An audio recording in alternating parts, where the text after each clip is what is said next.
Ánh sáng mỗi ngày cầu kỳ gì đâu, chỉ cần vài phút là đã xong. Đau buồn để chết không cần cùng nhau, vậy thôi đã đủ rồi. Chỉ cần từng nhắc ta bên nhau mãi thôi. Đã sinh ra đã đây hôm nay cũng chẳng sức sống, chúng con đã sẵn sàng.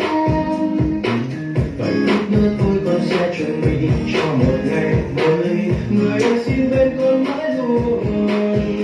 Thay đổi em con đi học nhá. Bỏ qua buồn đã đến trường, Yêu bạn đời yêu thương thầy cô. yêu người luôn yêu con. Dù ở nhà hay là đến lớp, Con sẽ cùng cho mãi luôn. cùng ngày con luôn luôn vững tin. Chẳng hề vừa lên mình cùng thầy thôi. Đạp ánh sáng mỗi ngày, đâu vì gì đâu, chỉ cần vài phút là đã xong. Nghèo khổ nghèo khó còn cần cùng nhau, vậy thôi đã đủ rồi. Chỉ cần nhắc ta bên nhau mãi thôi. Chào con, ta đến đây từ sáng, sẽ ở bên con sủa vui khi trời nắng. Ta dành cho con thì luôn luôn là cô lại ở bên con mọi lúc luôn trẻ tre và đã nắng. Con sẽ cố gắng, con sẽ sinh ra và cùng người sốt sáng. Cùng lời cha mẹ giúp đỡ mẹ và con sẽ như nhà yêu. Xanh học rồi ta đi về thôi. Xin lắng cùng giúp cha mẹ. Con người cha đâu con là bao. Trên dần lên thôi nhé.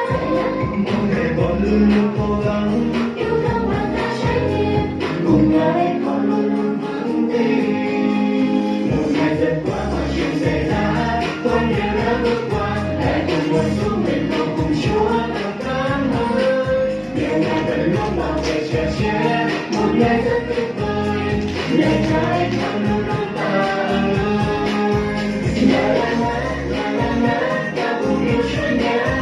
La la la, Chúa sẽ mãi bên ta.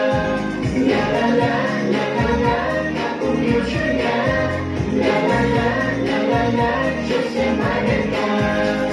Ta muốn cùng con đi cùng trời bồi đất, vượt qua mọi khó khăn chuyện gì cũng xong tất. Chỉ cần con vui là điều quan trọng nhất, và khi con mệt mỏi ta vẫn luôn tận gần.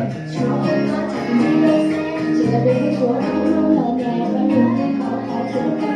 Vì con vẫn yêu nơi Ngài, một ngày dần qua mọi chuyện xảy ra, con đều đã bước qua. Lại cùng ngồi xuống bên cầu cùng Chúa cảm cảm ơn. Ngày ngày vẫn luôn bảo vệ trẻ trẻ, một ngày rất tuyệt vời.